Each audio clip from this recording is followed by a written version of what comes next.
You see absolute villains staring you in the face. They look like absolute villains in the movies that you've gone to all your life, and they're giving it to you left and right in front of your eyes. They're saying, who are you going to believe, you or your eyes? Nancy Pelosi gets up last week with a stupid, idiotic, bumbling, stuttering, the greatest thing in hell. And no one says, wait a minute, Madam Secretary, what are you talking about?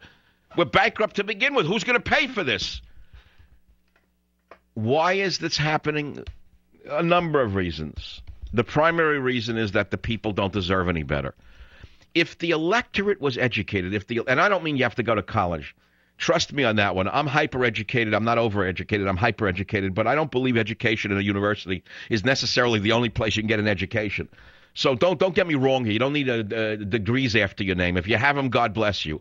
I have 3 of them, and I'm proud of them. I worked for every one of them. I didn't buy them in a Cracker Jack box, and they weren't given to me for any donations. I'm proud of every degree I've earned. But I don't think you need a degree to know what's going on in the world. All you got to do is study a modicum of history to understand that you've had a revolution occur in this country, and you have a Caesar in the White House, surrounded by Lower East Side communists.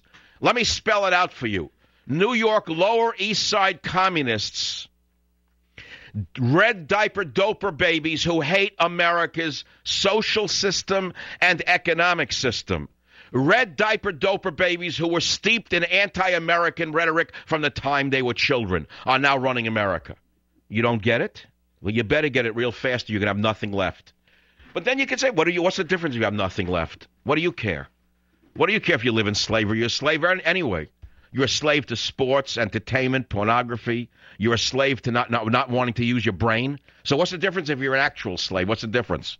If you're already enslaved by your own inability to think and see, what's the difference what kind of slave you are? You see, the enslavement of a human being begins in the brain.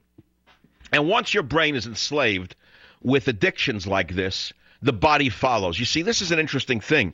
You don't actually have to be put in chains to be a slave. You are already enslaved by the American media and by the American government, particularly the American government media complex. So once your soul is enslaved, the body follows. And believe me, it could happen.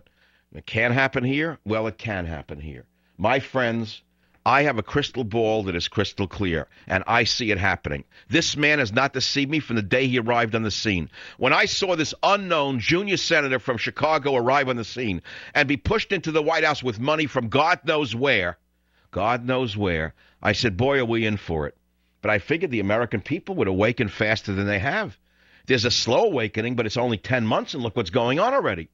The takeover of the auto industry, the robbing of the taxpayer, the desire to jam illegal immigrants down our throats, the desire to now socialize the medical system, the desire to pull the biggest charade in the history of the world on you, which is the cap and trade bill based upon so-called climate change. Suddenly they're going to control the weather by taxing you.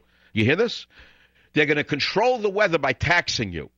That's amazing to me, how the people don't rise up and say, that's it. Get them out of the White House. Impeach them. Do what you have to do. Get the Lower East Side communists out of there. But they don't do anything. They actually debate them like they're legitimate. These are illegitimate Leninists, Marxists. These are illegitimate Trotskyites, and they're destroying your country right in front of your eyes. Now, I recognize this is very harsh. I recognize that you don't want to believe me. I recognize all of these things, but there's nothing I can do about it.